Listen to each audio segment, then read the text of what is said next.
Yuk jadi bagian dari dakwah kami. Dukung operasional dakwah dan sosial kami, raih pahala amal jariah yang terus mengalir sampai hari kiamat. Baik, kita akan melanjutkan seperti biasa pada buku kita 40 amalan pelebur dosa yang ditulis oleh Syekh Mahmud Al-Misri. Dan kembali kita ingatkan bahwasanya dosa, dan ini hampir di setiap pertemuan kita saya ingatkan lagi, di buku kita itu sampai sangat tepat ya, penerbit dan penerjemah memberikan warna dosanya merah, sementara judul yang dari awal itu berwarna kuning. Merah ini mungkin supaya lebih menarik perhatian. 40 amalan pelebur dosa ya. Karena memang dosa-dosa ini kalau dalam bahasa kita supaya mudah difahami, pelanggaran. Semua pelanggaran pasti akan sangat dekat ya, dengan konsekuensinya ya, hukuman. Pasti itu ya. Baik itu di alam manusia, begitu juga di syariat Allah Subhanahu wa taala. Kita kerja di satu perusahaan, kita ugal-ugalan nih. Malas datang tepat waktu, malas mengerjakan pekerjaan, melalaikan aja atau mengundur-ngundurnya sudah cukup. Mungkin kita akan mendapatkan penilaian negatif dari perusahaan. Apalagi kalau sampai kita melakukan pelanggaran-pelanggaran. Kayak misalnya sengaja manipulasi data, sengaja mengajak teman-teman untuk meninggalkan pekerjaan dan seterusnya. Mungkin akan ada SP atau PHK sekaligus.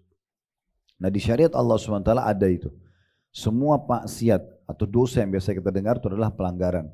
Berarti kalau setiap orang di antara kita melakukannya, dia harus faham. Dia sangat dekat dengan konsekuensi hukuman.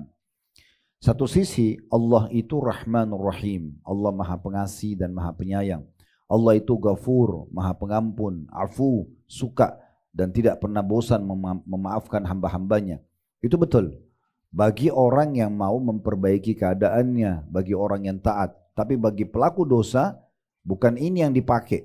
Bukan sifat-sifat Allah yang ini, tapi sifat Allah yang lain, yaitu Innallaha syadidul iqab.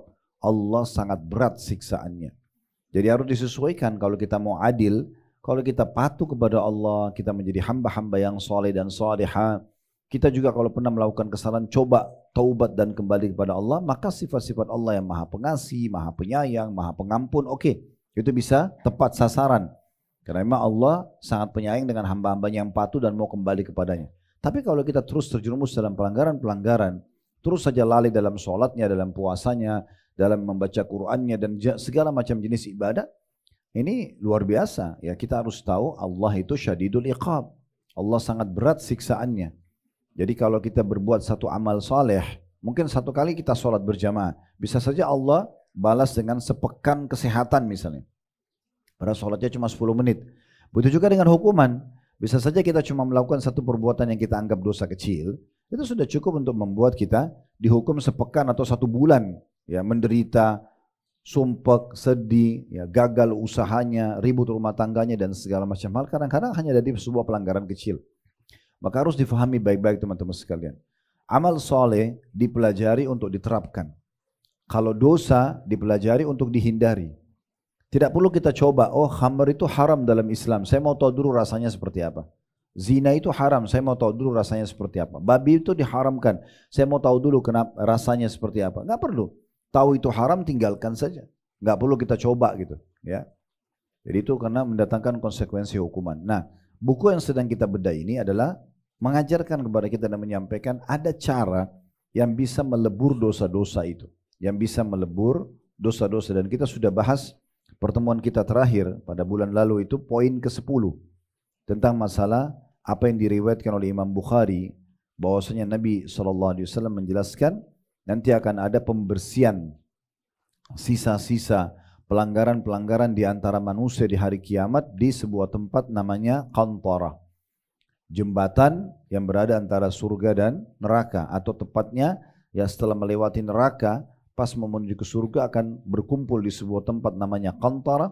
Di sanalah nanti setiap orang di antara kita sebelum masuk surga akan membersihkan lagi hati-hatinya dari hal-hal yang mungkin masih mengganjal. Misalnya suami istri pernah bersama-sama hidup dan kemudian terjadilah pertikaian di antara mereka, lalu mereka cerai. Lalu kemudian mereka saling nuntut misalnya di mahkamah Allah hari kiamat. Anggaplah sang suami yang benar, berarti ada dari pahala istrinya akan dibagikan kepada suaminya. Atau sebaliknya, istri yang benar, maka akan ada pahala dari suaminya akan dibayarkan dari kesalahan sang suami misalnya. ini kan membuat hati tidak nyaman. Sehingga akhirnya pada saat mereka nanti masuk surga, akan masuk surga misalnya setelah sang istri atau sang suami dikurangi pahalanya, dari 1000 misalnya dibayarkan 100 ke mantan pasangannya karena pernah dia buat salah, sisa 900, tapi 900 ternyata kalau dibandingkan dengan dosa dia hanya 700. Dia bisa lolos masuk ke dalam surga. Cuman lolosnya dia dengan mantan pasangan yang tadinya menuntut dia, ini membuat hatinya masih ada beban. Ya. Oleh karena itu nanti sebelum masuk surga, mereka akan saling dibersihkan hatinya. Ini yang sudah kita bahas pada pertemuan yang lalu ya.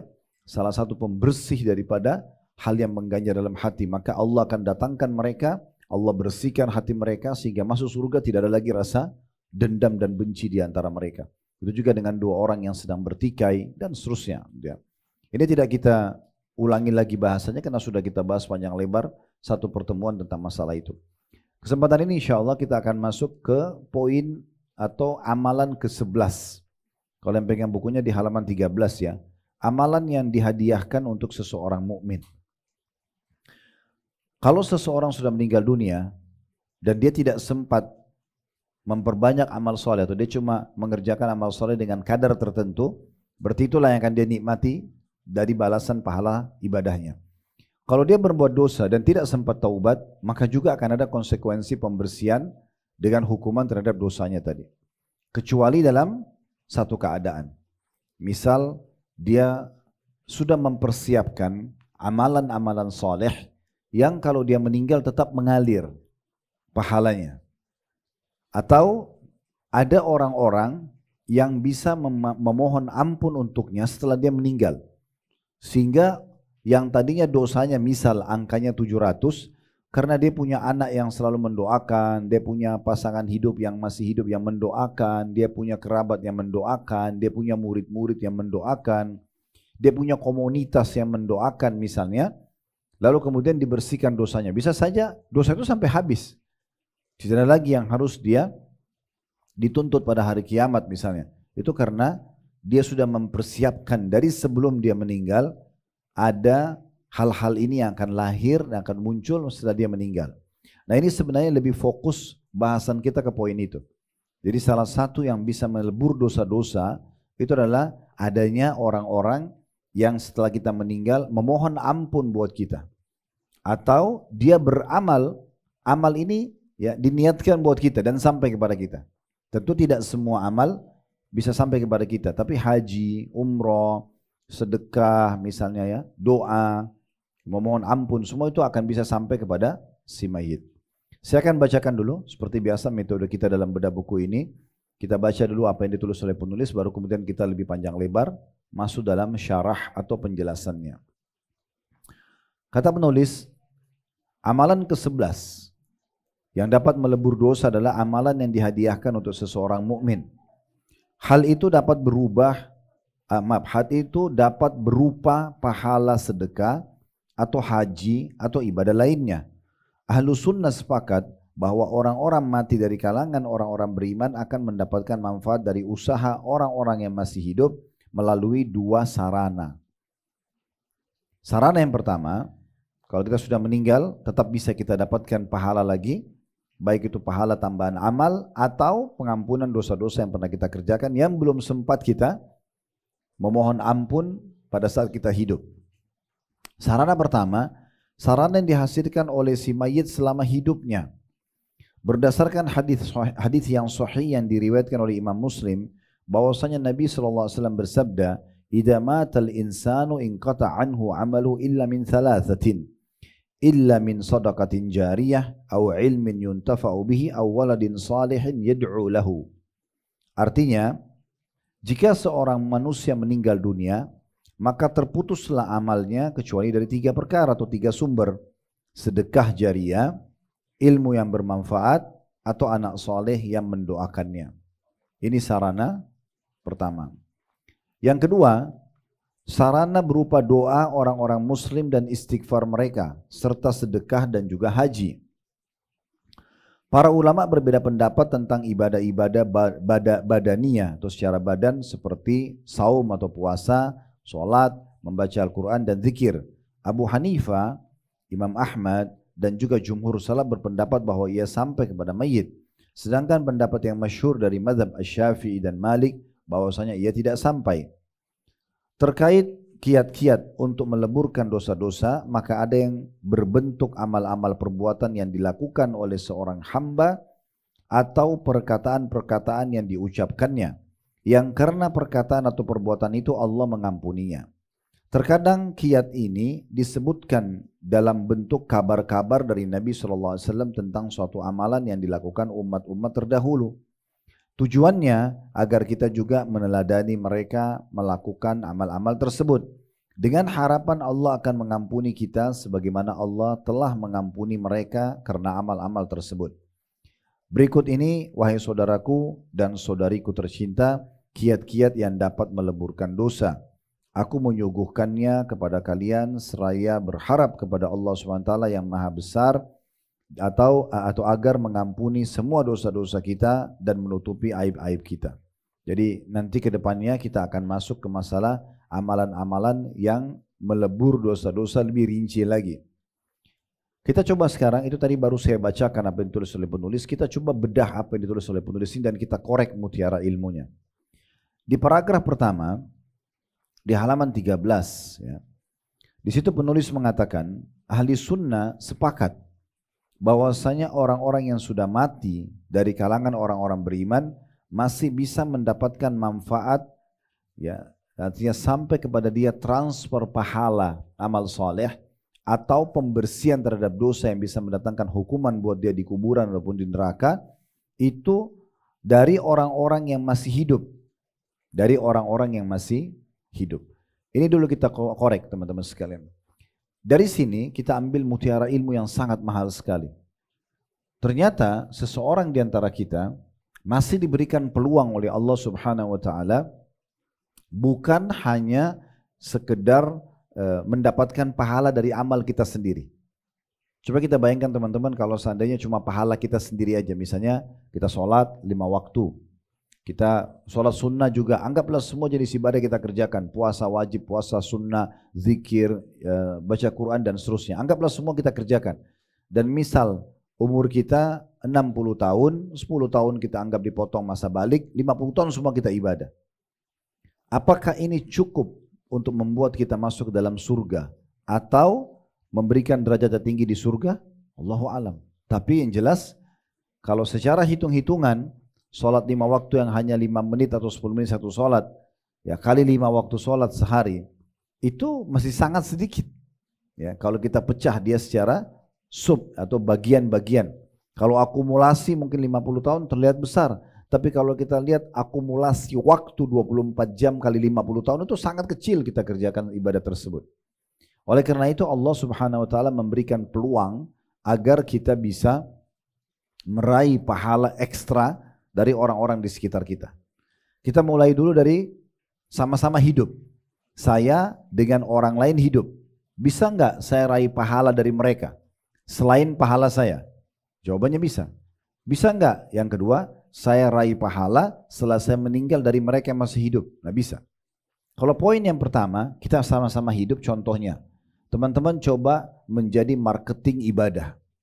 Kita menjadi marketing ibadah. Semua ibadah yang Bapak Ibu kerjakan, itu dimarketingkan. Misalnya, daripada sholat sendiri, duhur misalnya, 10 menit, 15 menit sebelum azan, udah saya mau siap-siap sholat deh, saya wudhu lalu saya sholat. Kalau dia kerjakan sendiri, ya udah pahalanya buat dia sendiri. Dan hanya sebatas amal yang dia sudah kerjakan. Misalnya ditentukan kadar pahalanya 100, sudah dapat dia 100 itu. Tapi sayang sekali, sebenarnya dia bisa dapat lebih daripada itu. Bagaimana caranya? Marketingkan sholat itu. Buat status waktu sholat duhur sudah dekat misalnya. Angkat di media kita misal. Atau kita share ya, sebuah hadis tentang keutamaan sholat tepat waktu misalnya di grup kita. Contoh. Anggaplah dari sekian ratus atau ribuan orang yang ada di kontak kita atau di media kita.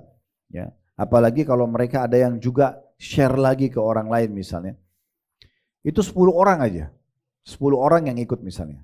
Anggap, oh 10 orang ini tahu, oh iya ini sudah mau waktu sholat masuk nih, ya kita sholat yuk. 10 orang dari sekian ratus orang ya di kontak kita.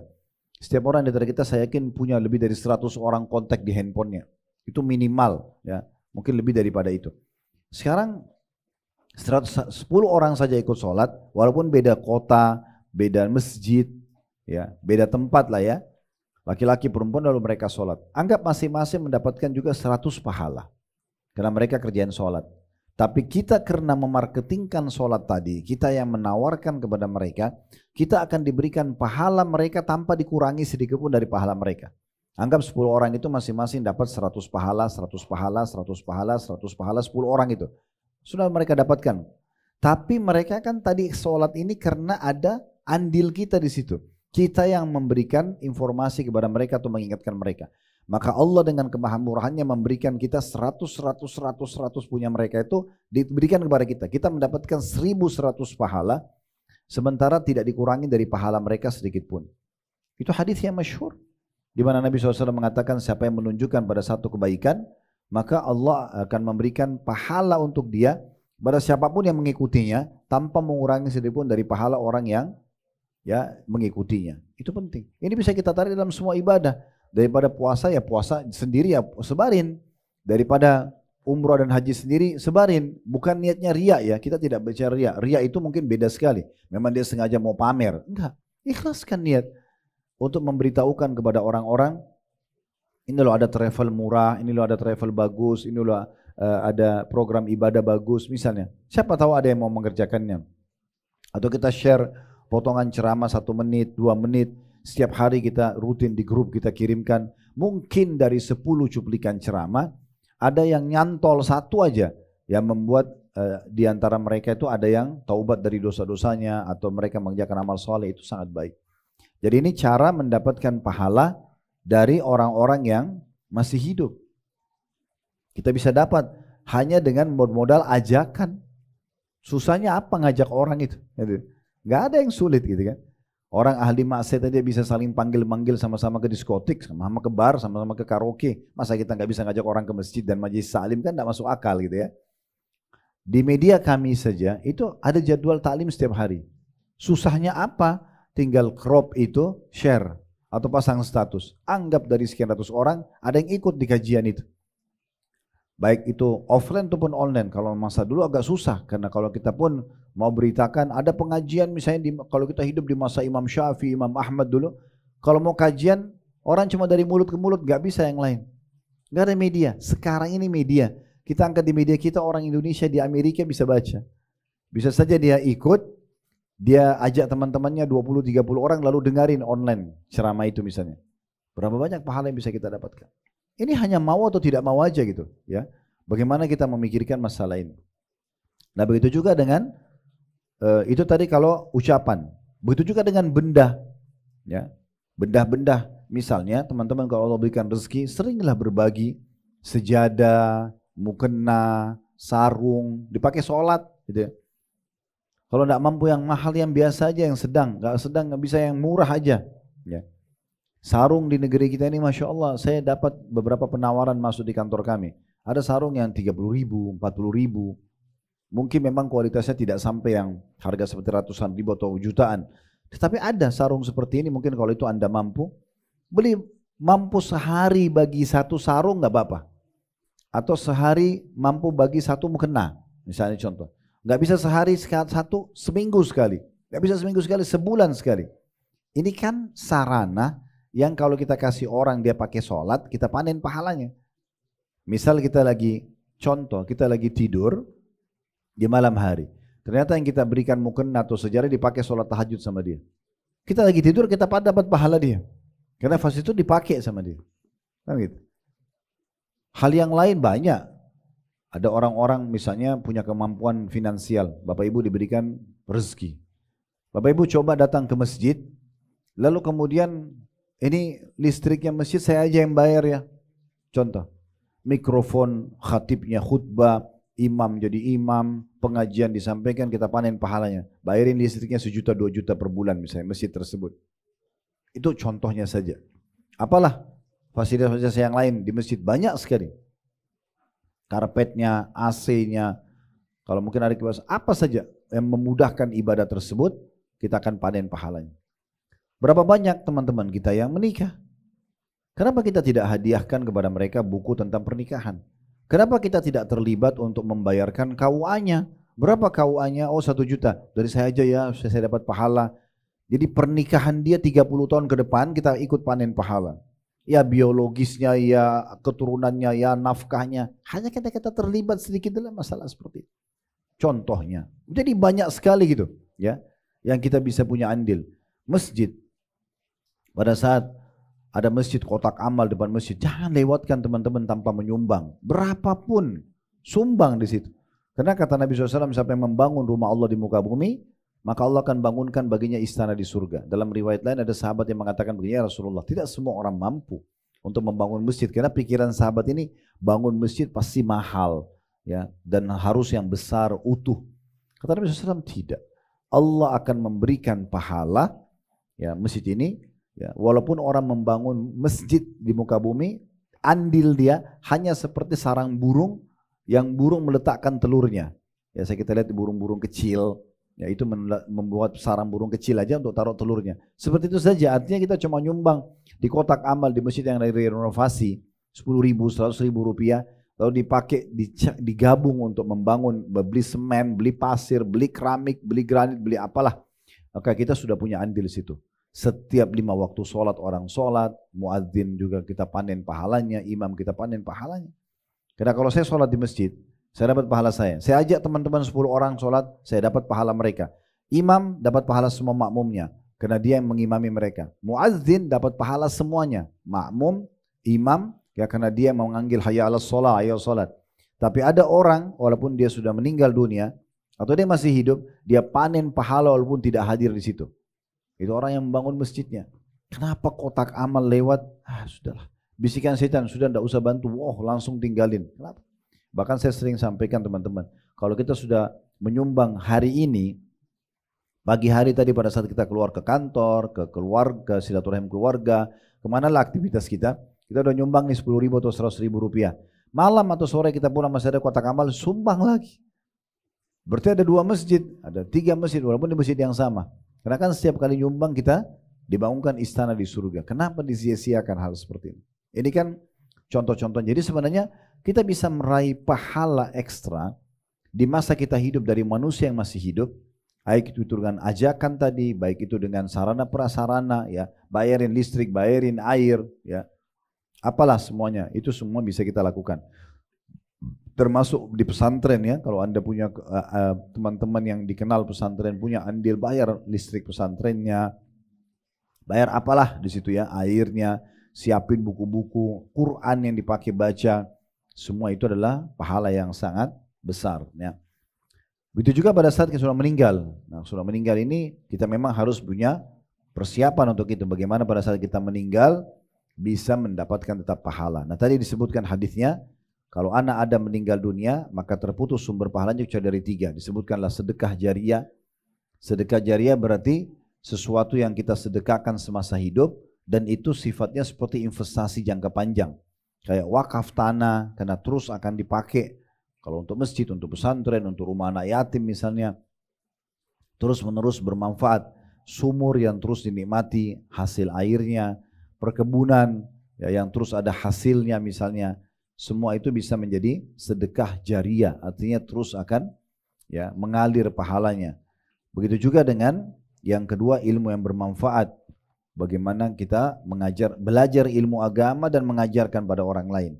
Walaupun di sini teman-teman ada syarat tentu, ya. Tidak boleh kita menyebarkan ilmu agama kalau kita belum punya ilmunya. Itu, ya, kita ngomong sembarangan itu berbahaya karena nanti malah menyesatkan orang lain. Tapi kalau kita sudah punya ilmu walaupun secara substansial, misal teman-teman kebetulan mendapatkan informasi dari satu potongan ceramah tentang keutamaan wudu aja.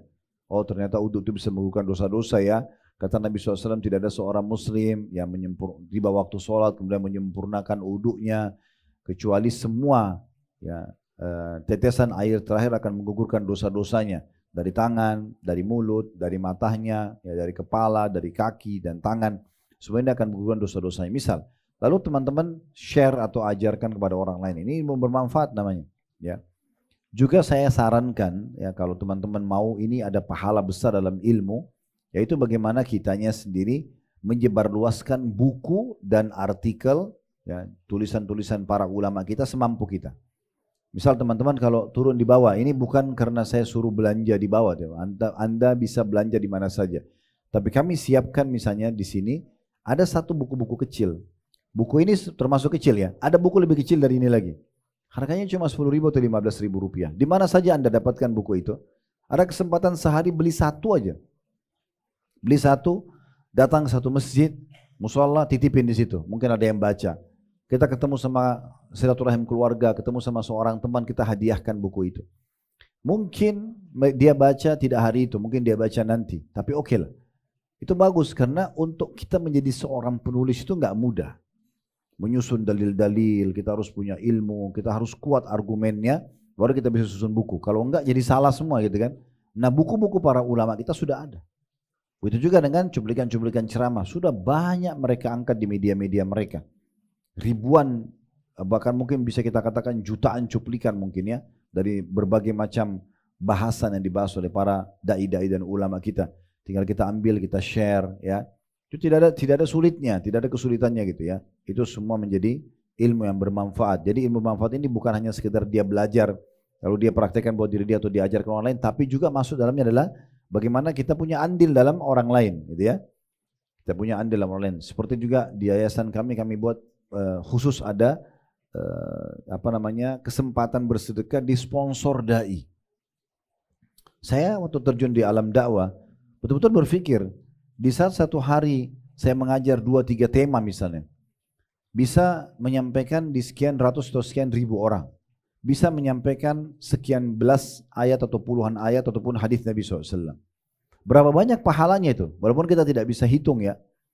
Bagaimana kalau seandainya dai-dai kita yang kompeten di bidangnya, kita ikut andil di situ. Kita ikut andil misalnya menyiapkan bukunya atau kita sponsori dia. Banyak dai-dai kita yang kompeten di bidangnya, berilmu tapi mereka tidak mampu secara finansial. Kenapa kita nggak biayai hidupnya?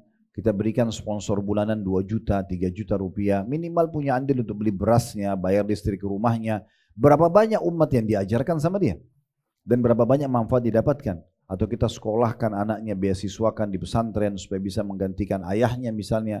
Atau kita membiayai ya semampu kita misalnya saudara kita muslim yang mau melahirkan.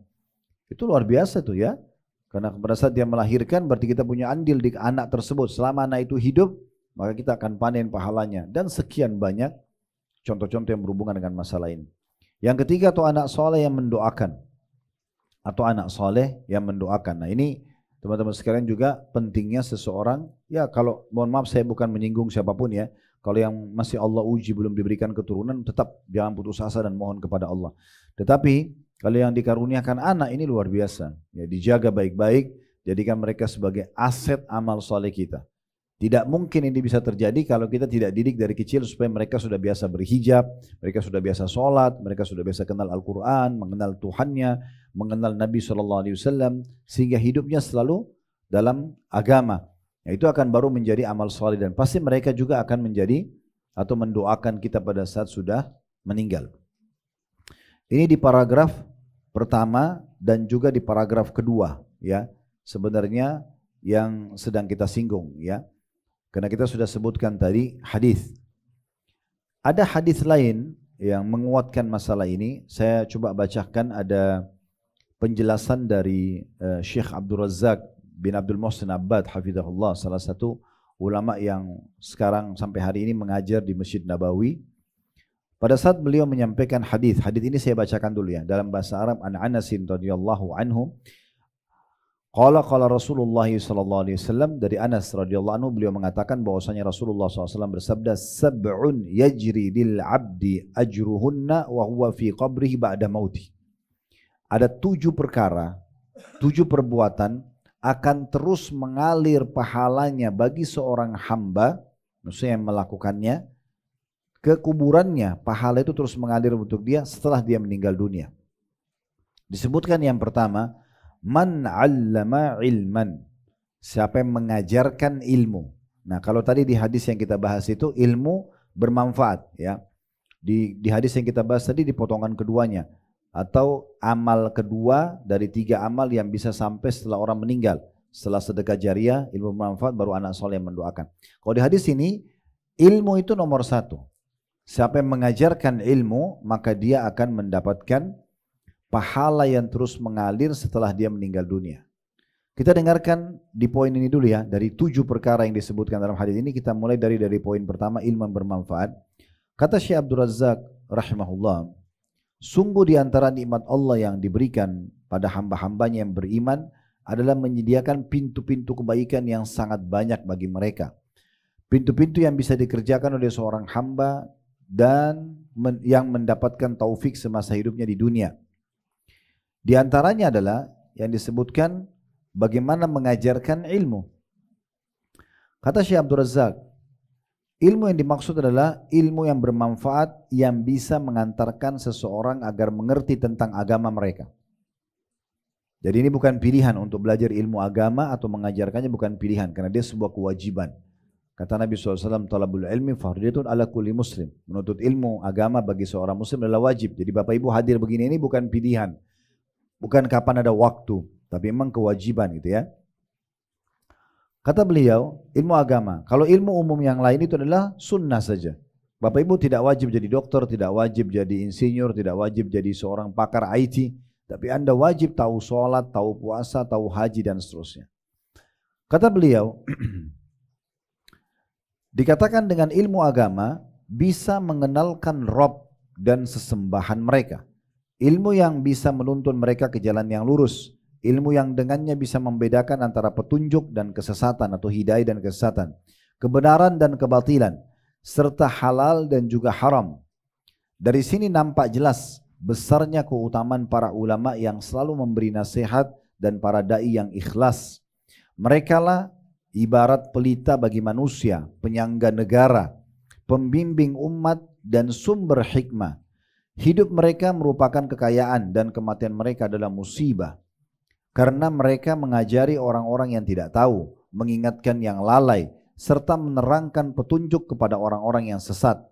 Ketika salah seorang dari para ulama meninggal dunia, maka ilmunya akan tetap abadi terwariskan di tengah masyarakat. Buku karya dan perkataannya akan senantiasa beredar. Masyarakat bisa memanfaatkan dan mengambil faedah dari buah karya mereka. Dengan sebab inilah pahala akan terus mengalir meski mereka sudah berada dalam kubur mereka. Jadi statement beliau ini sangat menarik ya. Bagaimana kita memahami ilmu itu atau menjadi seorang alim yang faham, itu sangat besar manfaatnya. Karena nanti setelah dia yang mengingatkan orang supaya orang jangan sesat, supaya orang jangan lalai, supaya orang jangan maksiat, atau memandu mereka untuk memberikan motivasi konsisten istiqomah menjaga ketaatan atau meninggalkan cara taubat, meninggalkan dosa-dosa mereka. Nah ini ilmu bermanfaat. Sekarang bagaimana andil kita? Paling ideal kita belajar, kita menjadi seorang alim sehingga tertargetkan. Kalau tidak bisa bagaimana? Tadi sudah saya sampaikan. Berikan dukungan kepada para alim-alim atau dai-dai tersebut. Dengan ikut menyebarkan cuplikan ceramahnya, dengan ikut andil dalam buku-bukunya yang kita beli dan kita sebarkan. Punya andil dalam pribadi dia sendiri. Dengan ikut sponsor, memberikan memenuhi kebutuhannya, makanannya, minumannya, listrik rumahnya, pengobatan kalau dia sakit, istrinya kalau melahirkan, beasiswa buat anak-anaknya. Semua ini berarti kita punya andil dalam kehidupan si alim tadi. Nah ini kadang-kadang yang luput dari kita ya. Saya melihat di Saudi itu sangat luar biasa. Seorang alim itu betul-betul kayak dikeroyokin oleh orang-orang. Bagaimana mereka karena faham, mereka kejar agar bisa punya andil dalam kehidupan si alim tadi. Karena sepotong makanan saja yang kita masukkan ke mulut seseorang, itu jadi pahala. Ya, kata Nabi SAW, semua yang kau sedekahkan adalah pahala, termasuk potongan yang kau masukkan ke dalam mulut istrimu. Potongan makanan misalnya. Itu jadi pahala yang besar. Jadi kita punya andil dalam masalah ini. Kita bisa sebarluaskan buku. Saya pernah melihat ada satu counter di salah satu hotel di Mekah. Tepatnya di gabungan antara 3 hotel, Safwa, Darul Iman, dan Darul Ghufran kalau tidak salah waktu itu. Pas kami turun, setiap kali mau turun ke Masjid Haram sholat, itu ada satu counter. Itu tapi berbahasa Arab ya. Counter itu khusus corner menyebarkan buku Syekh Utsaimin rahimahullah, salah satu ulama Saudi. Cukup banyak karya beliau. Tapi dia bukan sedang jualan buku. Dia sedang menawarkan kepada umat Islam, ada enggak yang mau punya andil dalam penyebaran buku ini? Buku ini akan kami sebarluaskan ke masjid-masjid, ke pesantren-pesantren, kami akan bagikan ke dai-dai. Silakan Anda mau nyumbang, mau dari 5 real, 10 real, 100 real, terserah. Ya, mau cetak satu buku, mau cetak ribuan buku, silakan. Jadi sudah ada fasilitas buku yang mungkin kita tidak bisa mengarang seperti mereka, seperti para alim-alim atau seperti Syekh Utsaimin karena luasnya ilmu beliau gitu ya. Tapi kita diberikan peluang untuk menyebarluaskan tulisannya, ikut andil dalam buku-buku beliau. Ini sangat luar biasa. Menurut saya ini salah satu program sosial yang sangat menarik gitu ya. Maka saya sarankan bagaimana kita jangan luput daripada ikut andil pada para alim tersebut ya. Begitu juga dengan para huffaz, para penghafal Al-Quran. Kita memberi Quran, mushaf yang kita bagi-bagikan kepada para penghafal Al-Quran. Nanti mereka hafal dari mushaf tersebut selama hidup mereka. Mereka pakai mengulangi ayat, kita panen pahalanya per satu hurufnya. Al-Quran 10 pahala. Begitu juga pada saat dia mengajarkan muridnya dan tersebar luas menjadi imam-imam masjid dan seterusnya. Itu banyak sekali pahala yang bisa didapatkan. Perkara yang kedua yang bisa sampai dalam bentuk pahala yang mengalir bagi si mayit dalam hadis yang disebutkan oleh Syekh Abdul Razak hafizahullah, dikatakan au ajra nahran, atau dia mengalirkan sungai. Dari sini penjelasan beliau, mengalirkan sungai maksudnya adalah bagaimana dia mengadakan pengaliran dan akhirnya bisa membantu para petani-petani ya untuk supaya menghidupkan sawah mereka, ladang mereka, perkebunan mereka gitu ya, sehingga mereka menjadikan sebagai sumber income mereka dan berapa banyak manusia yang dapat hidup dari situ, hewan-hewan hidup dari situ, maka ini juga pahala yang sangat besar. Yang ketiga, au hafara bi'ran, atau dia menggali sumur. Menggali sumur ya. Ada hadis Bukhari, kalau saya yakin Bapak Ibu tidak asing hadis ini ya, tentang seseorang, ini juga diangkat oleh Syekh Abdul Razak dalam syarah beliau di sini. Ada seseorang yang pernah kehausan, kata Nabi SAW, di masa dulu sebelum kita, kemudian dia turun di sumur, dia minum sampai hausnya hilang. Pada saat dia keluar dari sumur tersebut, maka dia temukan ada seekor anjing yang kehausan menjulurkan lidahnya sampai ke tanah, saking hausnya. Maka dia bilang dalam dirinya sendiri, kalau anjing ini sebenarnya sepertinya anjing ini sudah merasakan dahaga seperti saya rasakan. Maka dia pun berinisiatif turun ya ke dalam sumur, kemudian dia mengisi salah satu sepatunya, kata Nabi SAW, dengan air. Lalu dia gigit dengan mulutnya sepatu itu, lalu dia naik ke atas dan dia berikan minum tersebut kepada anjing. Maka karena itu ya, kata Nabi SAW ya, waktu sudah diberikan itu fasyakarallahu lahu faghafara lahu, maka Allah berterima kasih padanya karena dia memberikan minum anjing, padahal anjing ini dilarang pelihara dalam Islam, tidak boleh dimakan dagingnya. Tapi dia juga makhluk Allah, dia lagi haus, maka diberikan minum. Karena dia berbuat baik memberikan air tadi, Allah berterima kasih padanya, maka Allah ampuni dia.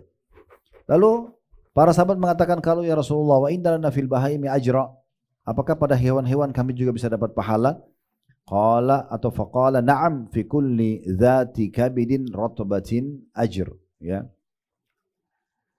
Kata Nabi SAW, iya, ya, dan ketahuilah setiap yang bernyawa itu akan bisa menghasilkan pahala. Hewan-hewan pun bisa menghasilkan pahala. Kata Syekh Abu Bakar kalimat yang luar biasa. Apa kolerasinya antara hadis orang ini memberikan minum anjing dengan sumur yang digali yang bisa jadi amal soleh pada saat kita sudah meninggal pun berjalan. Kata beliau, ini pahala yang didapatkan bagi orang yang cuma memberikan minum saja, yaitu pun hewan. Lalu bagaimana dengan orang yang telah menggali sumur dan dengan keberadaannya akan tercukupi minum banyak orang dan juga bisa dimanfaatkan oleh banyak makhluk ya. Jadi maksudnya kalau tadi orang ini cuma sekedar kehausan, dia temukan ada sumur, dia turun minum, dia hilang hausnya. Dia keluar, dia dapat anjing haus, dia masuk lagi, diambil air, dia minumkan anjing tersebut. Hanya dengan perbuatan ini saja diampuni dosanya oleh Allah. Terus bagaimana dengan yang gali sumur itu?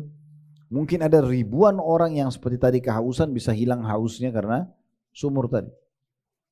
Oleh karena itu teman-teman sekalian, jadikan ini sebagai salah satu ya sumber pahala kita yang kita persiapkan semasa hidup. Ini kan kita bicara amal-amal yang sampai setelah kita mati ya, tapi harus dipersiapkan dari semasa kita hidup. Kemudian yang keempat, ya, kalau yang pertama tadi ilmu yang diajarkan, yang kedua adalah sungai yang dialirkan, yang ketiga sumur yang digali, yang keempat augarasa nakhlan, atau dia menanam pohon kurma. Nah, di sini ada penjelasan ulama tentang masalah pohon kurma, karena memang di masa Nabi SAW pohon kurma cukup banyak, gitu ya. Yaitu mudah orang menanamnya. Dan juga satu sisi, kurma itu pohon yang umurnya panjang. Dia mirip sama kita pohon kelapa, mirip kalau pohon yang lain itu pohon zaitun, ya. Itu bisa sampai ratusan tahun umurnya, gitu kan. Artinya manfaatnya akan sangat besar.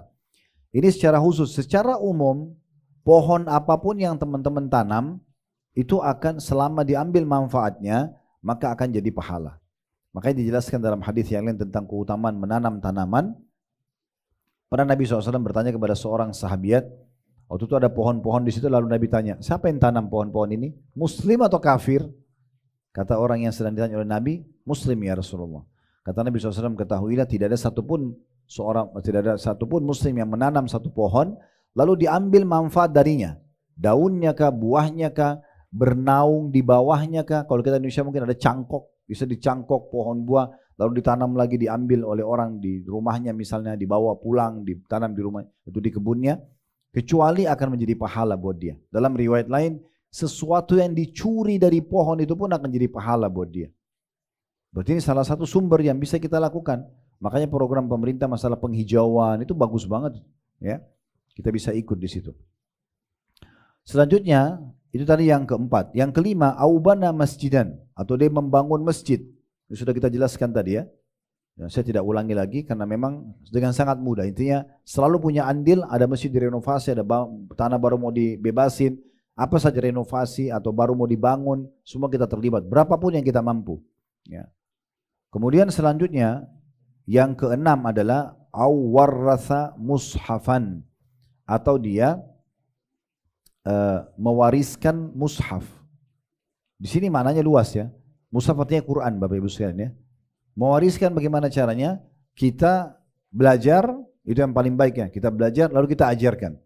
Sesuai dengan hadis Nabi SAW, khairukum man ta'allama al-Qur'ana wa 'allama. Orang yang paling baik yang terkenal adalah orang yang belajar Quran lalu dia mengajarkan orang lain. Oke, kita ngajarin Al-Quran kepada anak kita segala macam, kepada orang-orang itu paling baik. Atau bisa juga masuk dalamnya kita ya menyiapkan sarana prasarananya untuk para penghafal Quran. Ya, pembaca Quran, kita siapin fisik mushafnya. Tadi yang saya bilang dikasih pada penghafal, mereka mulai hafal dari situ, atau orang yang baca Al-Quran, ya, atau orang yang pakai untuk pengajian, misalnya contoh, nah, itu juga termasuk. Atau dia buat percetakan Al-Quran, nah, sehingga Al-Quran itu selalu dicetak, ya, gitu. Itu sangat bagus, gitu ya. Maka ini semuanya hal yang sangat positif. Salah satu contoh yang paling berkah saya lihat di masa kita sekarang itu apa yang dilakukan oleh Raja Fahad. Raja Fahad ini sekarang Raja Salman di Saudi, kakaknya dia ada satu Raja Abdullah, kakaknya lagi namanya Raja Fahad. Di masa hidup beliau, pernah ada satu masyarakat di sekitar Madinah mengatakan begini, wahai Raja Fahad, kenapa tidak kita buat, atau dia wakafin kalau tidak salah, dia bilang saya wakafin tanah saya ini untuk penyebaran Al-Quran. Maka Raja Fahad langsung mengambil inisiatif untuk membuat percetakan Al-Quran. Dan sampai hari ini Al-Quran dengan berbagai macam terjemahan dalam seluruh bahasa di muka bumi semampu mereka. Setahu saya sudah ada puluhan bahasa diterjemahkan, termasuk bahasa Indonesia ya. Biasanya kalau cetakan mereka dari Madinah itu berwarna merah bukunya. Begitu sama juga dengan Kemenak kita di Indonesia setahu saya gitu ya. Itu di awal-awal lembarannya ada penjelasannya. Maka itu dicetak dan itu berapa banyak orang yang baca. Dan setelah Raja Fahad meninggal pun percetakan itu terus berjalan. Kita sekarang kalau ke kota Madinah, Bapak Ibu kalau lagi umroh atau haji, kalau bisa mampir ke percetakan Al-Quran, mampir di dekat Masjid Qiblatain.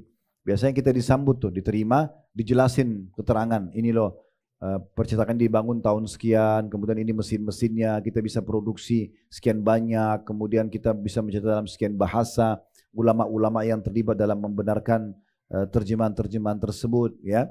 Itu terus kita pada saat pulang dikasih Quran terjemahan. Sesuai dengan bahasa yang kita bahasa Indonesia dikasih bahasa Indonesia, orang berbahasa Inggris, bahasa Perancis gitu ya. Itu luar biasa pewarisan terhadap Al-Quran. Yang terakhir, yang ketujuh adalah autaraka waladan yastaghfir lahu ba'da mauti. Atau dia meninggalkan anak yang terus memohon ampun untuknya setelah dia meninggal dunia. Nah, ini sejalan tadi dengan hadis yang sudah kita sebutkan dalam hadis di buku kita. Atau anak soleh yang mendoakannya. Dan saya sudah bilang tidak mungkin anak bisa jadi soleh atau soleha tanpa dibentuk. Tidak mungkin. Harus dibentuk dari kecil. Dan saya selalu bahasakan bagi bapak ibu yang Allah karunia anak, stop untuk mewariskan keburukan pada anak-anak. Jangan karena kita sholatnya pas nanti kenal sholat, kenal Al-Quran umur 30 tahun, ya sudahlah, ayah ibu juga dulu begitu kok. Sekarang bebas-bebasin aja kamu. Nanti 30 tahun baru taubat atau apa. Ini keliru. Ya. Ini keliru. Kalau perlu kita tutupin kesalahan kita dulu, kekurangan kita di anak-anak kita. Kita buat mereka justru sekarang mereka lebih baik dari kita. Umur 10 tahun sudah bisa hafal Quran. Umur 10 tahun mereka sudah tutup aurat, mereka sudah tahu hadis-hadis Nabi SAW, sudah terterapkan sunnah Nabi di rumah kita. Itu adalah yang sangat baik. Sehingga memang tercetaklah anak-anak yang kita harapkan bisa menjadi amal soleh buat kita. Kalau kita selalu meninggalkan anak-anak hanya dengan pembantu rumah tangga, hanya dengan baby sister, ya kita biarin aja lah. Kita pusing yang si ayah sibuk dengan alamnya, si ibu sibuk dengan alamnya, lalu berharap anak-anak ini nanti kalau kita meninggal jadi amal soleh. Itu menghayal itu. Harus dididik. Sekaligus juga saya luruskan teman-teman, jangan punya persepsi negatif tentang pesantren. Pesantren itu sangat bagus tempat untuk mendidik anak-anak kita belajar agama. Setiap hari, saya pernah di pesantren dan saya lihat bagaimana setiap hari kita diajarin Al-Quran, diajarin hadis, ya. Dan memang betul-betul bermanfaat kalau azan kita dipanggil ke sholat, gitu ya. Jadi sangat besar manfaatnya. Kalau ada satu kejadian di satu pesantren, itu jangan jadi tolok ukur. Oh, berarti pesantren tidak bagus. Ini enggak fair.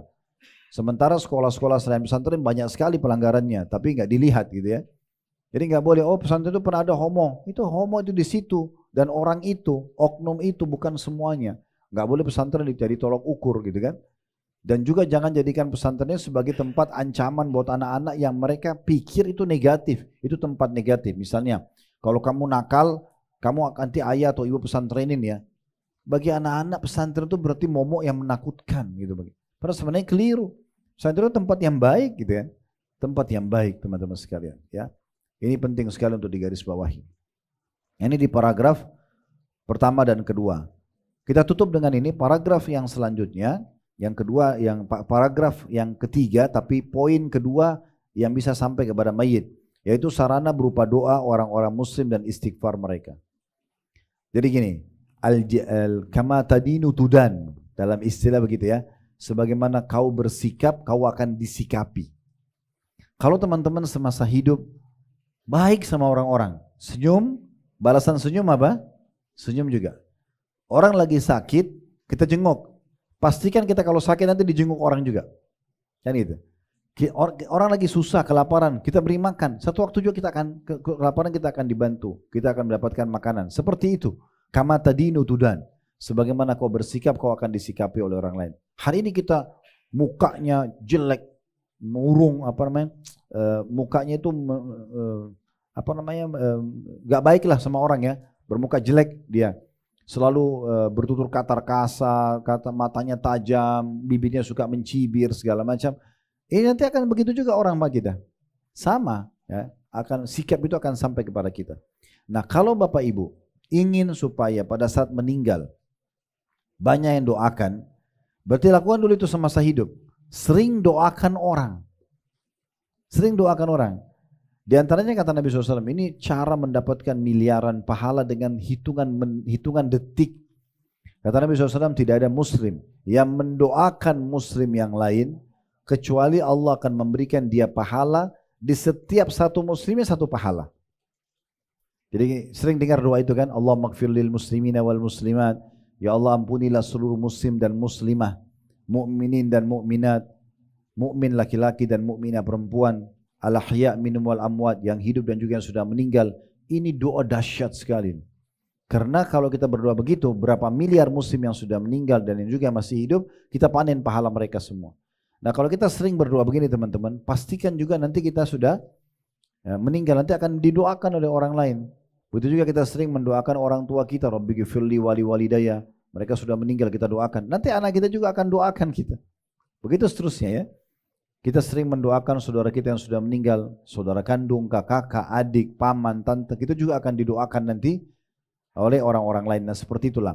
Ini yang dimaksudkan di cara yang kedua, teman-teman sekalian, bahwasanya akan sampai ya amal-amal tersebut kepada kita sebagaimana juga kita melakukan perbuatan-perbuatan tersebut.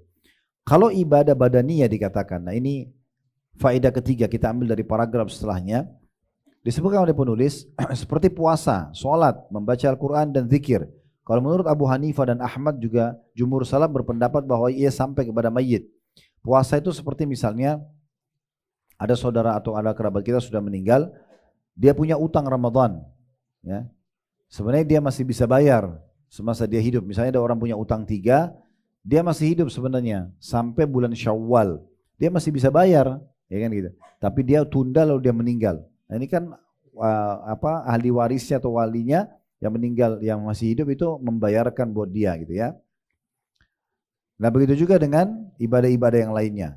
Tapi pendapat jumhur ulama yang lain ya dikatakan dan pendapat yang paling masyhur dalam mazhab Syafi'i dan juga Imam Malik tidak sampai kecuali yang disebutkan dalam 3 atau 7 poin tadi yang sudah kita sebutkan di dalam hadis.